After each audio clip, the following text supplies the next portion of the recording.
ভালো ভাবনার আহ্বানে বরিশালের কেন্দ্রীয় শহীদ মিনার প্রাঙ্গণে বিশ্ব মেডিটেশন দিবস উদযাপিত হয়েছে। মেডিটেশন চর্চায় একজন মানুষের ভাবনাটা ভালো হয়, আর ভালো ভাবতে পারলে সহজ হয় ভালো মানুষ হওয়া, ভালো দেশ গড়া। তাই ঘরে ঘরে মেডিটেশন ছড়িয়ে দেওয়া এবং নিয়মিত চর্চা এখন খুবই জরুরি।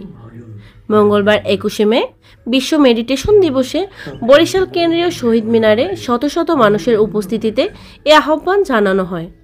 ঘরে ঘরে মেডিটেশনের মাধ্যমে আগামী প্রজন্মকে শুদ্ধাচারী ভালো মানুষের রূপান্তরণ সম্ভব বলে বিশ্বাস করে কোয়ান্টাম ফাউন্ডেশন।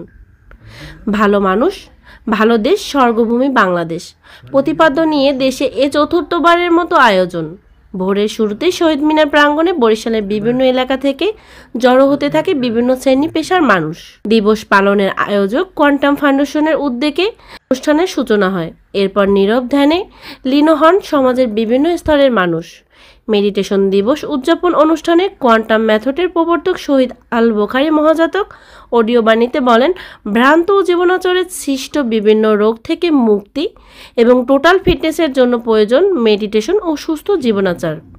দিবসের এই শুভক্ষণে তিনি সবাইকে সমাজ ও দেশের জন্য মহৎ ভাবনার আহ্বান জানান। সাবিনী ইয়াসমিন, সার্চ বিডি নিউজ।